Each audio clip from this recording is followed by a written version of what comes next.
Good afternoon, everyone that has been able to join us today. It is an honor to have you here. My name is Peter Scarabelli. I am the Compliance and Enforcement Branch Chief of the Agricultural Marketing Services Market Development Division. I will be the host of today's webinar. Again, thank you for being here with us.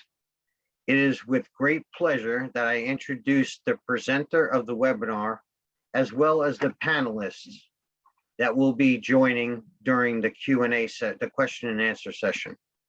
Please feel free to type any questions into the Q&A box at any time. The Q&A text area can be accessed by clicking on the Q&A icon at the bottom of your screen and then typing your questions into the text box and hit enter. This webinar, again, is being recorded.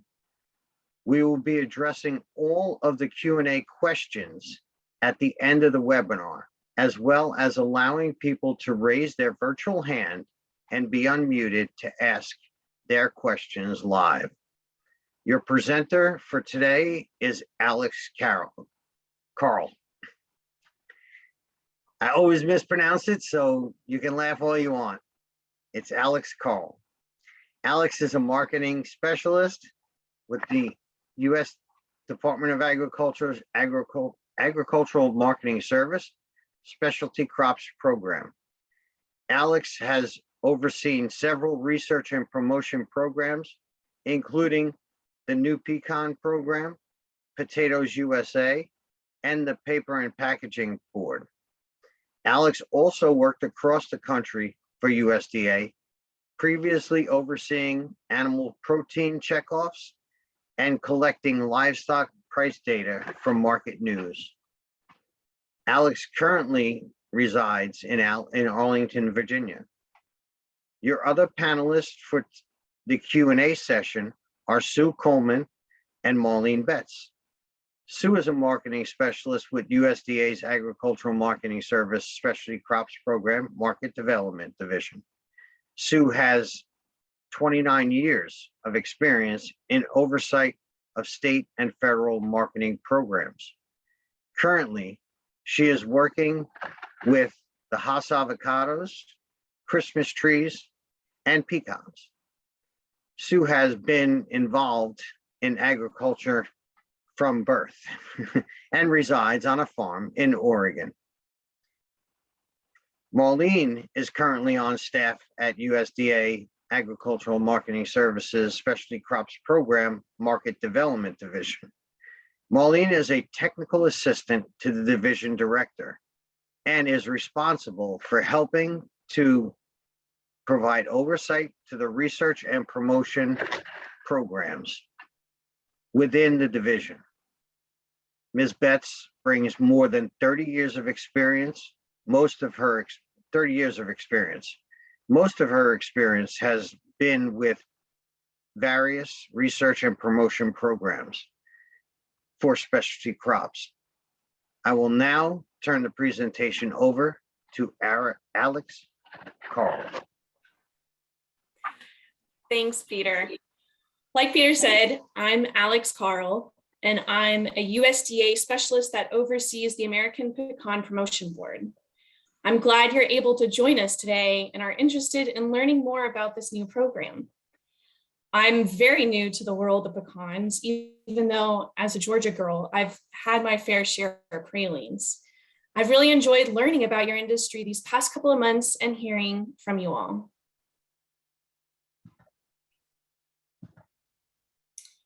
There are three main components to our meeting today. I'll first discuss the roles producers, importers, and first handlers play in the program. I'll provide a walkthrough of the forms, and at the end, my colleagues and I will answer questions that come up in the chat. But first things first, what even is the American Pecan Promotion Board? Well, broadly speaking, it's a research and promotion program whose goal is to strengthen the position of pecans in the marketplace, expand markets for pecans, and also develop new uses for pecans. It is funded by producers and importers through a mandatory assessment that was formed at the request of industry in 2020. Many other commodities have programs like this. As a matter of fact, there's 22 of them in total, and sometimes they're known as checkoff programs. Here on the slide are a handful of examples of these programs campaigns.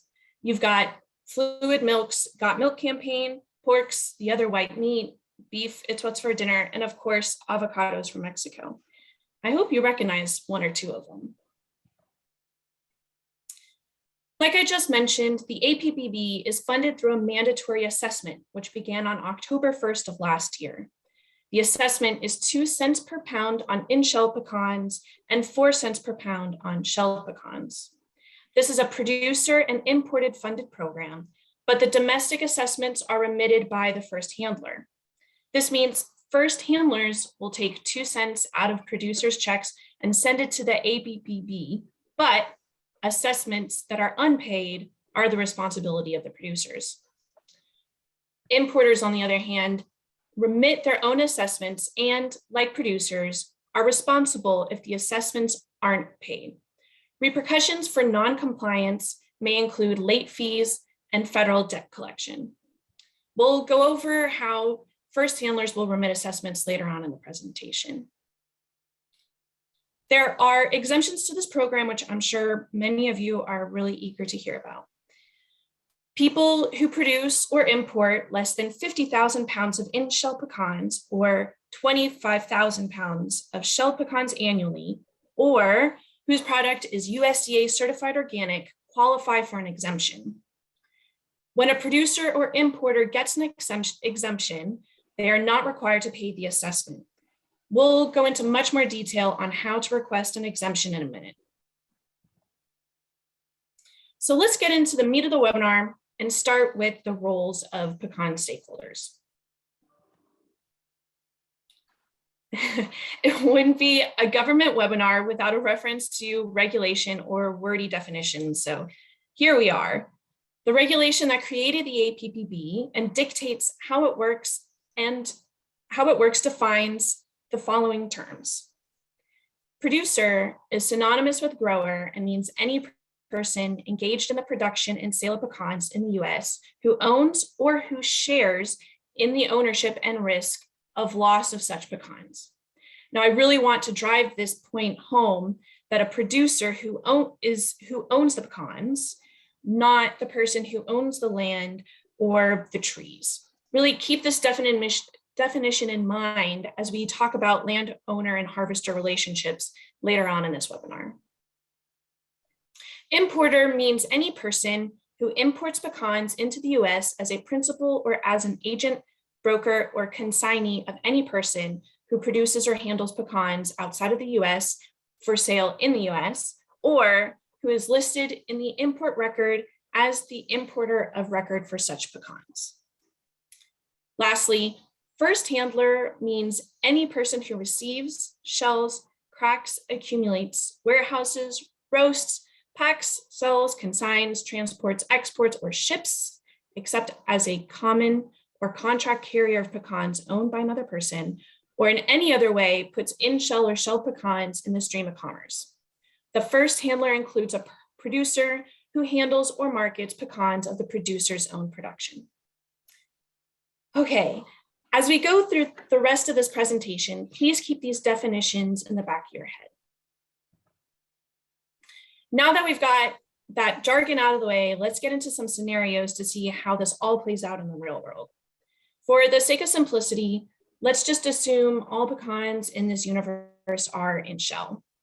Here in scenario 1, Jane Doe is a producer who produces 100,000 pounds a year. She's a really large operation. She sells her pecans to a facility that cleans and cracks pecans. This cleaner and cracker would be her first handler. Her assessments are collected by the facility and it sends the money and reports to the APPB on her behalf. In this scenario, Jane must pay the assessment because she produces over 50,000 pounds annually, but in turn, she has the opportunity to serve on the board that oversees the research and promotion program and can vote in a couple of years if she wants to keep the APPB or not.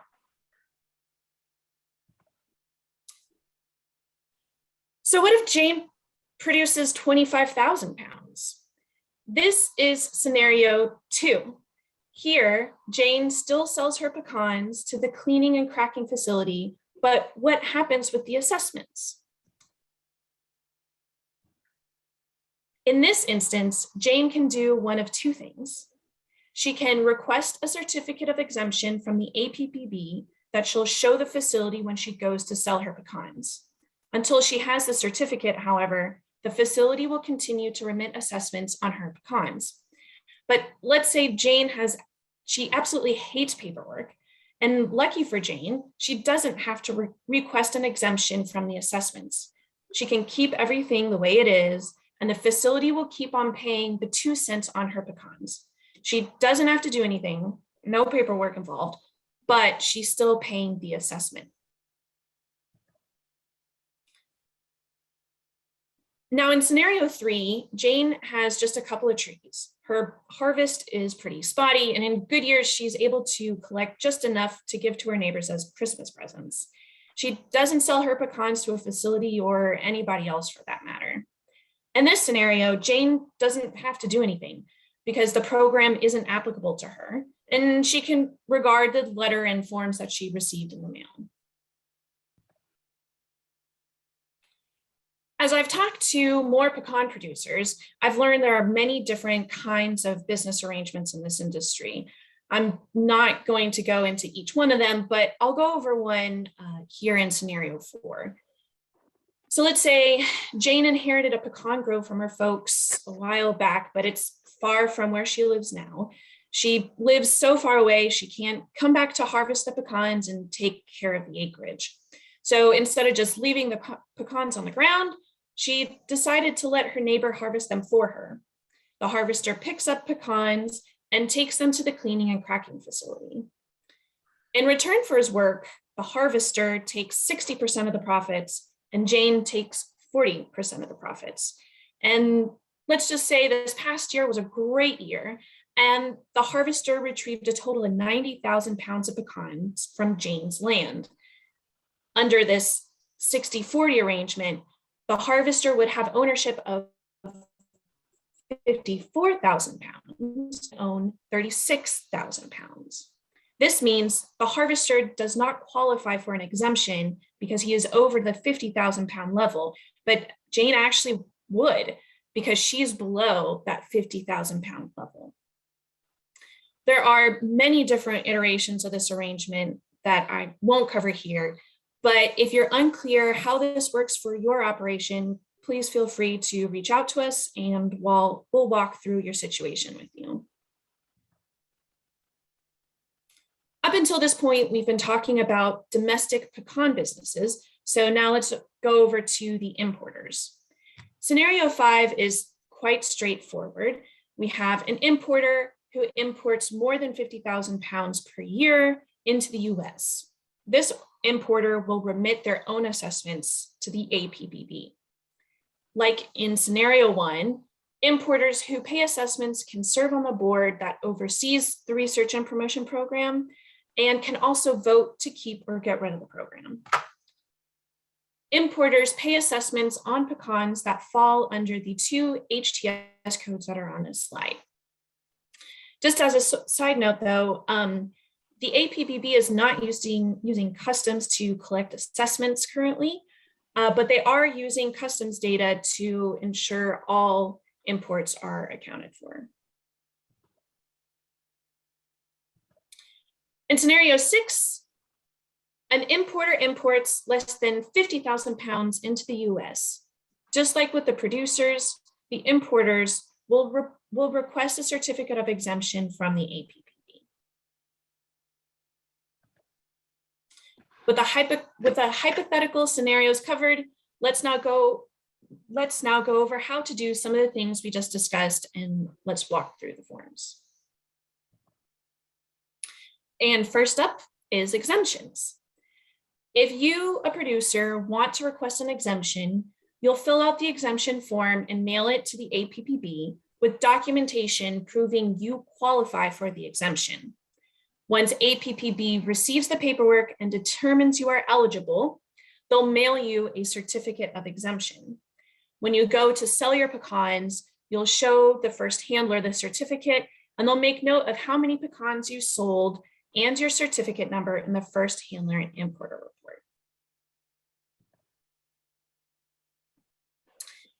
Exemptions are, again, simpler for importers. If you're an importer and you want a certificate of exemption, you'll fill out the paperwork, send it to the APPB, and they'll issue you a certificate of exemption. As your imports come into the US, APPB will cross-reference with customs data with what you provided in your paperwork. And this is the exemption form. It's kind of small, so I hope you can see it. It's a relatively simple form that just asks for general information about you. Although I do want to point out some fine print at the bottom of the form here. The text where the arrow is asking for documentation that proves you produce USDA certified organic pecans or produce under 50,000 pounds. This documentation I just mentioned can be anything that explicitly shows how many pecans you produced. It can be pay stubs you get from your buyer, records from your insurance, spreadsheet from your accountant, pretty much anything that shows how much you produced. The exemption is calculated by taking an average of the last three fiscal periods with your projection or estimate of the current fiscal period. I know that's a dense statement and it gets a bit confusing, so just stick with me here. The APPB regulation says the fiscal period is between October 1st through September of each year. So when you go to request your exemption for this fiscal period, and you go to pull your records, you need to get documentation that dates back to October of 2018. The left chart on the bottom here shows the fiscal year's records you will need to request an exemption for the fiscal period 2022, the current period. To see if you're exempt, you would take a simple average of the 4 years. In other words, you would take the production from the 4 years, add them up, then divide it by 4. In this example, the producer qualifies for an exemption because the average is below 50,000 pounds. The chart on the right is an example for the next fiscal period. You'll see the production number for fiscal periods 2020 and 2021 are the same, but you'll see the fiscal period 2022's production is different. That's because last year, the producer actually produced 2,000 more pounds than expected. You'll also see the estimate production for fiscal year 2023. You'll need to file an exemption every year before the beginning of the next fiscal period. So clarification, since this is the APPB's first year and we're just now getting forms out to producers, if you are filing for an exemption now or soon after the recording of this webinar, you're filing for the fiscal period that started in October of 2021 and goes through September of 2022. You'll need to file again later this year for the next fiscal period.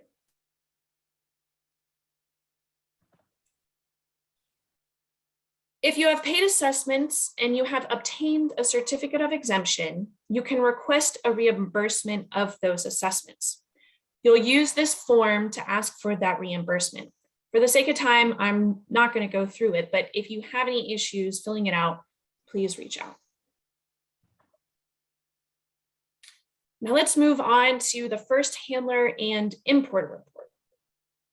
As the name implies, it is to be completed by first handlers when they remit the assessments on behalf of the producers. Importers also complete this when they're sending in their assessments, and it's a monthly report that's due before the 10th of every month. This is what the report looks like in its entirety, so let's go through it part by part.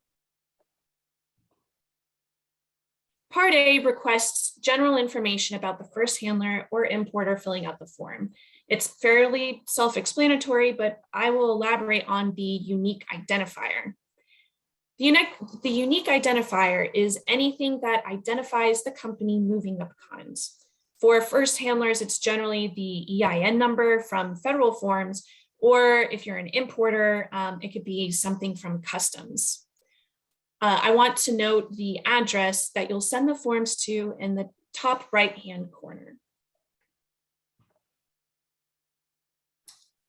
Moving on to part B, you'll see places to fill in the information. For first handlers, you'll put the name of the producer, their address, and any unique identifier you have available. The unique identifier is useful on the APPB's compliance side to track assessments. You will fill out how many pounds this producer sold to you, and you'll calculate how much in assessments is being remitted. You'll do this for each producer who sells pecans to you without a certificate of exemption.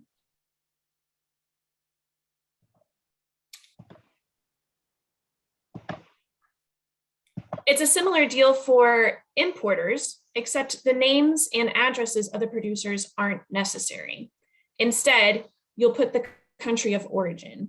In the unique identifier, you can use the entry number from the entry summary, which is CBP form 7501. You'll do this for each load you import.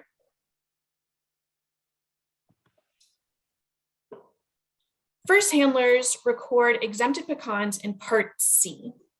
The form fields are the same as Part B, except you'll include the certification exemption number in the far right column. That being said, to be able to log a producer's pecans in this section, they need to show you a current certificate of exemption they've received from the APPB. Certificates from previous years cannot be used. Since customs isn't collecting assessments at this time, importers will only use Part C to report USDA organic pecans.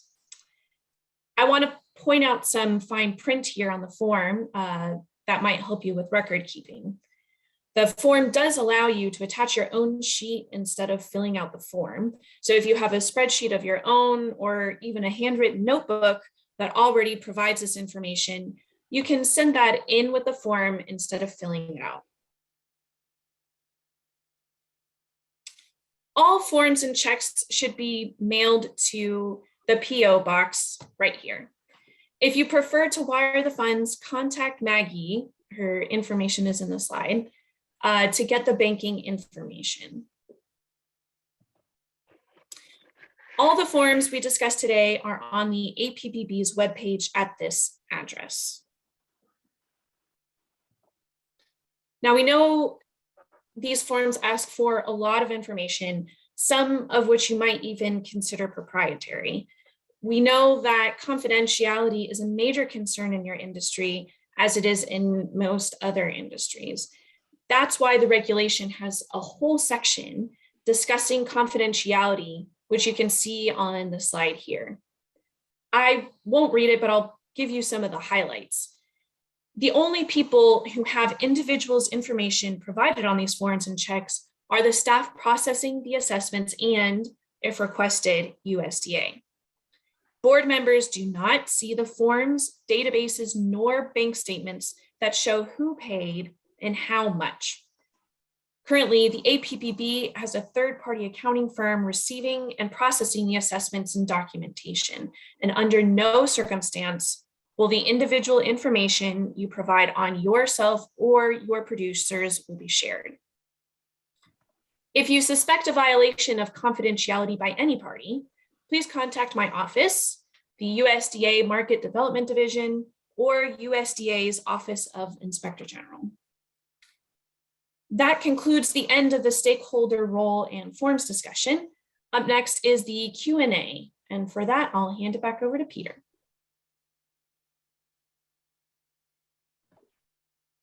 Thank you, Alex. And we'll now transition over to the Q&A portion of the presentation. The panelists will first be addressing all of the questions that have been typed into the chat box, or the Q&A box, I should say. And then I will be looking for raised hands and unmuting you to ask your questions live. Thank you all again for joining us today.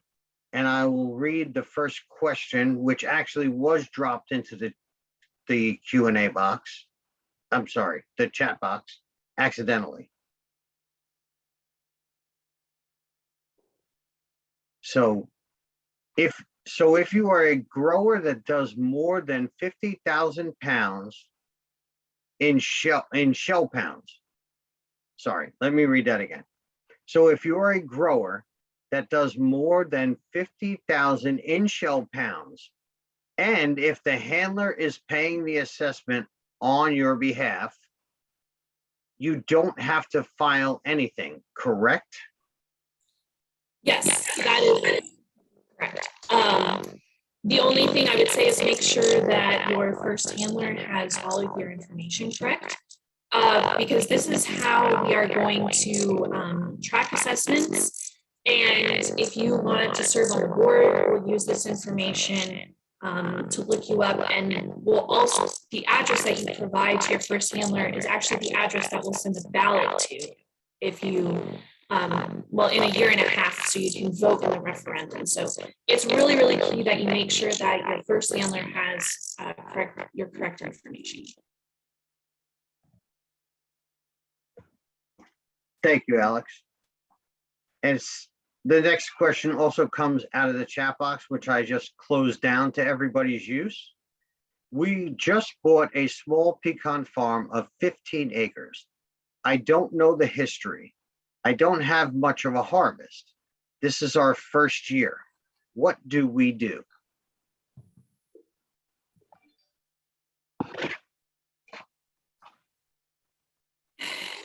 Yeah, Maureen, you would, let's see, you would have a small pecan farm of 15 acres.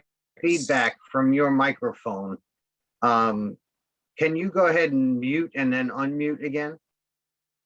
Is this any better? No, we're still getting a real serious feedback on your microphone.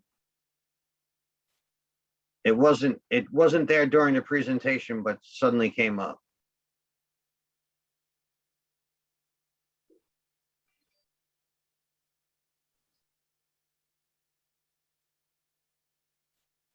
Okay, so I'm going to jump in here to see if that might be helpful.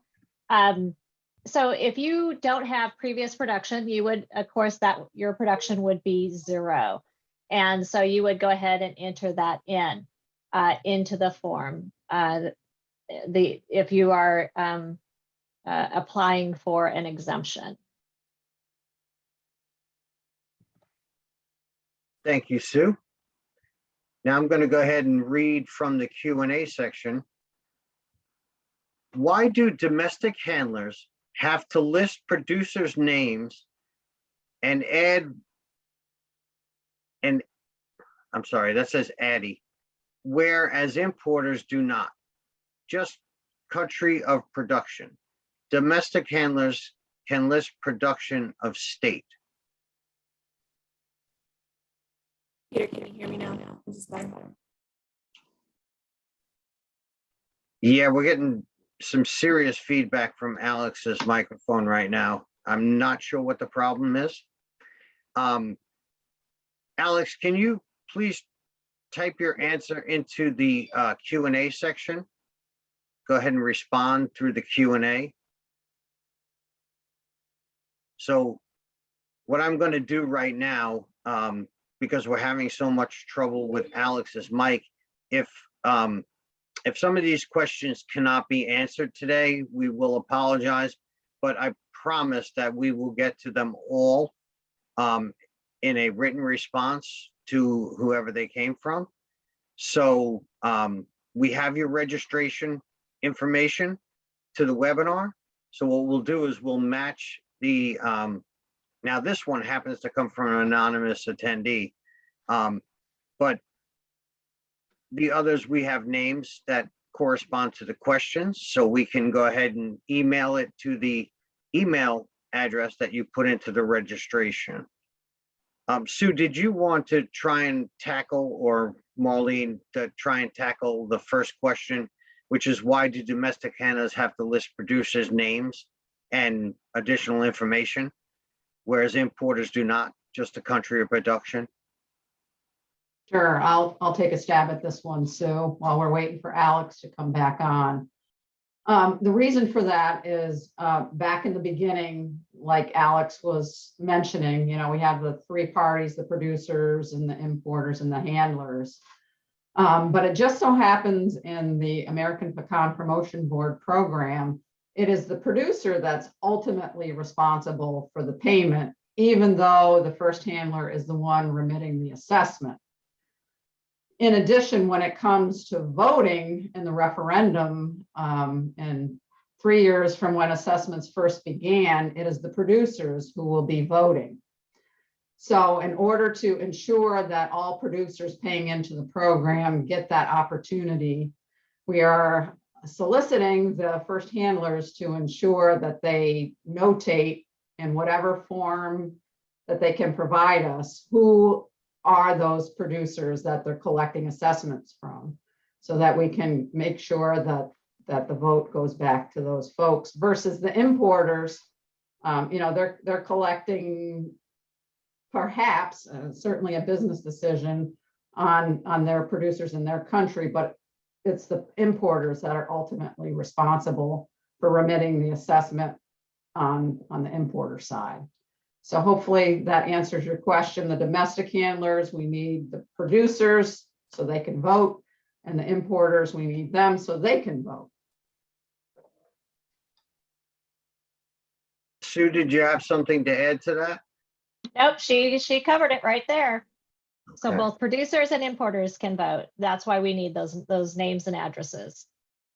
Okay, and if everyone noticed, I am flipping between slides. We have some useful link with the website for APPB, where you can find all of this information. I'm also putting up the information, the contact information for Alex, and as well as putting up the contact information for Maggie, where the assessments will be mailed to. So I'm going to go ahead and read off the next question. If there is no comfort level in answering it, that is fine. We will be answering all of these questions and sending responses back to the registrant. So this comes from Matthew Bailey.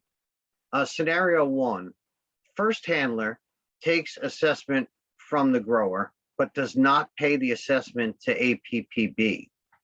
Is the grower ultimately responsible for the payment of the assessment? Yep, that's correct. Okay, so that grower is ultimately responsible for the payment of the assessment. Yes, but the APPB will be doing audits on first handlers to make sure that there's compliance with the APPB. Alex, you're coming across perfectly, so welcome back. Thank you. Okay, so then I guess we will move on. Another question from Matthew. What type of data will the APPB be reporting back to industry? The only kind of information that can leave the few individuals who are processing the assessments, the only information that anybody else can get is aggregated information. So that means it can be, if there's a handful of people from Georgia let me back up here. If somebody wants, if a board member wants reports on how much assessments come out of Georgia, then if there's at least 3 producers in Georgia, then the APPB staff can give the board member how many assessments were paid out of Georgia. Any information that is taken from these forms and from the assessments has to be an aggregate. It can't be individual data, and it can't be a list of people who have remitted the assessments. So everything has to be at least with 3 different data points in aggregate without anybody's name on it. I would just like to add too, it's important on that handler report that you indicate your state that your production is in. And so that way too, when they're producing and looking at those reports as to which state your pecan production is coming from, that is going to be in those assessment summaries that the assessment aggregated totals that the board would be taking a look at. Okay, I have one from Kimberly Fulmar. Do you have to mail the forms or can it be completed monthly online? So the board currently is receiving forms through the mail. You can also email signed copies of the forms to Armstrong Backus, the accounting firm that's processing all the assessments. The board is looking into creating a digital portal so that everybody can put their information into the portal, but that's down the road. Hopefully we'll get that up and running sooner than later. Okay, thank you, Alex. In regards to, this would be part 1223.62 confidential treatment. I see where personal information will not be available to APPB members, officers, employees, producers, and first handlers. Will any of the PII be shared to the IRS, USDA, or other federal agencies?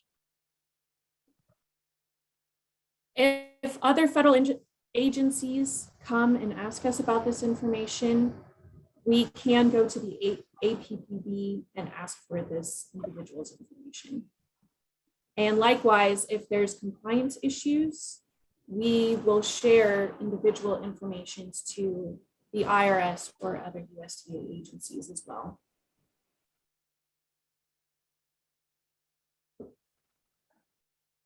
Okay, thank you, Alex.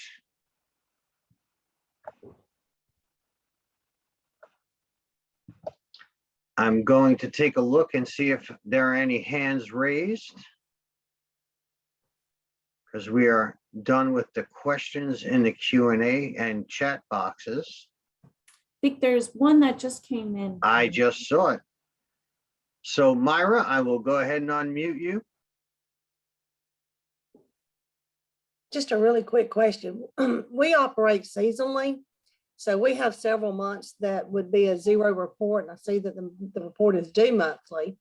Can we send all these reports in at one time? No, we ask that you send them in monthly. The reason is so that it just prevents back and forth between the APPB staff and the first handlers. So every month you'll just put it in the mail and say 0, nothing to report, and send it in. That way it just helps with the consistency of the paperwork, and it just keeps everybody in the habit of reporting monthly.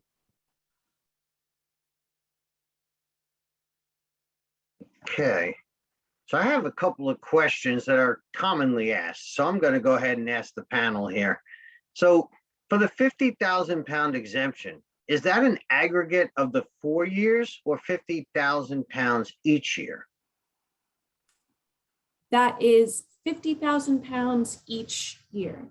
The average, it's the average of the previous 3 years plus the current year, which will sometimes be, or which usually is an estimation, but it's 50,000 pound level every year. Or in shell, and then 25,000 Sure. pounds for shell. Good clarification, Sue and Alex, thank you for the answer. Another common question, do I have to mail the forms in? Can I email them? And then I know you addressed the electronic portal, but you know, I just wanted to know if there was a way to email them in instead of mailing them in physically. Yes, yes, you can. And that would be to the email address for Maggie, or would that Yes. be? Okay, Yes, that would be into Maggie's email address. okay. And is her email address available on the website? Yeah, I think her email address is on the website several times. She was Okay. included here in the slide deck, which will be up online as well. And I think, yeah, on the website, she's currently the point of contact for forms. I think. She's also on the forms, the address and the email is also on the forms, Alex. Yeah, that's right. Thank you all for being so thorough with that answer.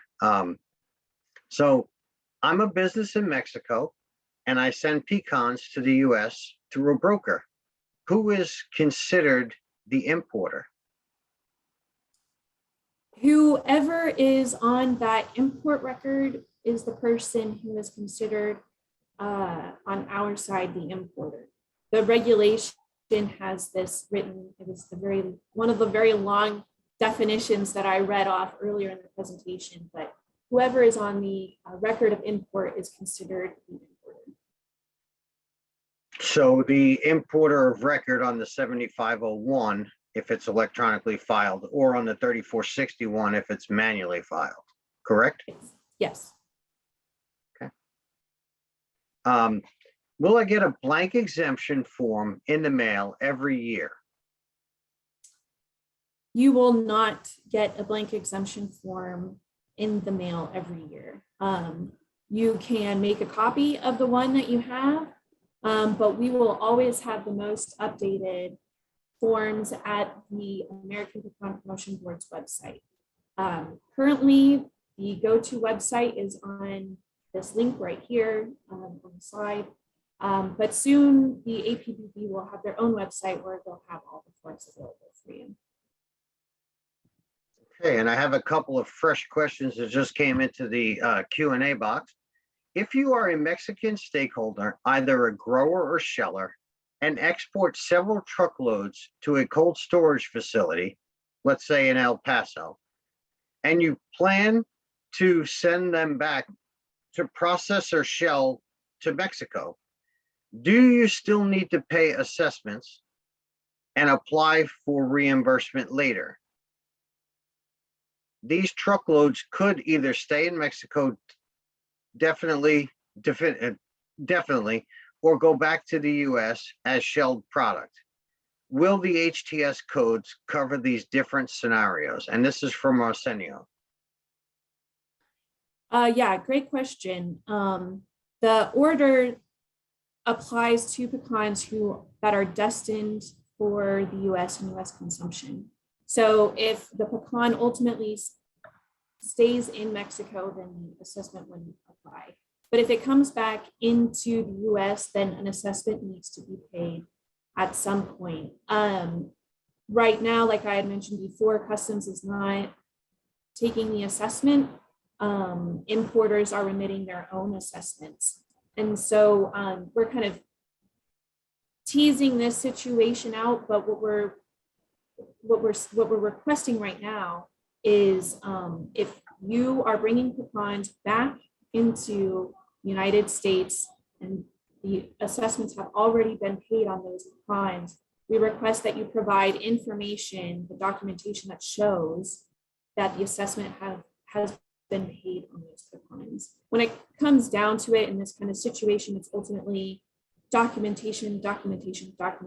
Is there any way that you can show us that the assessment have been paid on those pecans that you're bringing back? All right. Well, thank you. And I think so.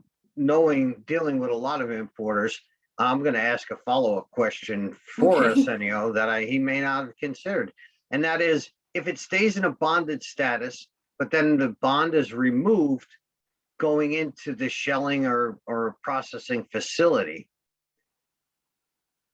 do the assessments get billed immediately right then and there? If they're then going to be turned around and not sold into commerce, but sent back to Mexico for repackaging or whatever other purposes, and then sent back to the United States, so that, you know, how do they avoid that possibility of a double billing on their Sure. assessment? Yeah, so importers, they remit their own assessments. So they obviously know what pecans need to be assessed and which ones don't. And again, in that situation, just provide as much documentation as you possibly can, and work with the APPB staff to try to make sure that you are showing that the pecans that you have, an assessment has been paid for them. Okay, thank you. So now this one is from Maureen. I'm new to all of this farming. Will this make us susceptible to government programs requiring us to destroy our little orchard? Yeah, Maureen, I understand your concerns, and I've been getting questions about this from quite a few people. If you have a little orchard, it sounds like you are exempt from the program, which means that you don't have to pay the assessment. But like I had mentioned before, if you don't want the assessment to be paid, then you have to go through the paperwork to provide that exemption. But if the paperwork isn't worth it to you, then you can certainly leave it as is. This was a program that was requested by the industry.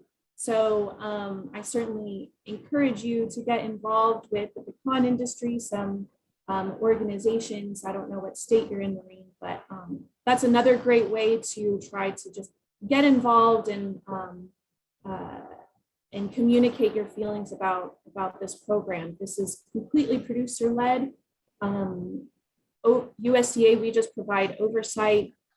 So if there's anything that you feel really strongly, then I'm sure you will find an outlet to express your concerns.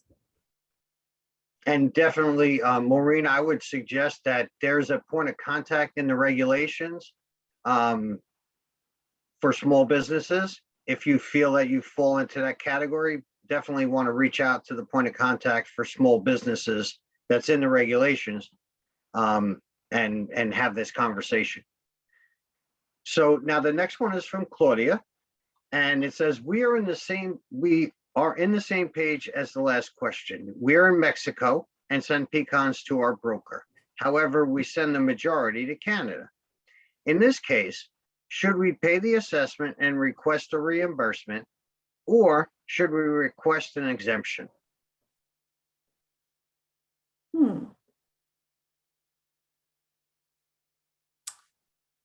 So let's see, let me work through the scenario in my head. So Claudia, you're saying you have pecans from Mexico that come through the United States that ultimately end up in Canada. The order does, like I had mentioned before, the order does specify that these pecans are ultimately destined for the US. So I guess, yeah, there's two things that you could do here. You could pay the assessment and then ask for a reimbursement after the fact. You could certainly do that. Or you would, when you send in your first handler importer report, you would just, again, provide that documentation that the pecan that came from Mexico went through the United States and went into Canada, you know, providing that documentation that shows that it didn't end up in the United States and it goes to Canada. I mean, with the importers, ultimately, with what's happening is the APPB staff, they look at the customs data and they're going to be looking, you know, at your import number or the load number, and so they'll cross-reference it with whatever information you give them. So if you can paint that picture and tell that story of how the pecan goes from Mexico to Canada, then you should be okay. I'd also add to remember the de minimis levels. If you are a smaller importer, you know, so again, the same levels apply, 50,000 pounds of in shell or 25,000 pounds of shelled. So if you are under those levels, that also gives you an ability to file for an exemption.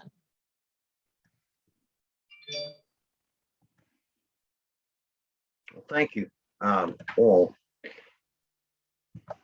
I am not seeing any further questions in either in the Q&A area, and I'm not seeing any raised hands at this moment.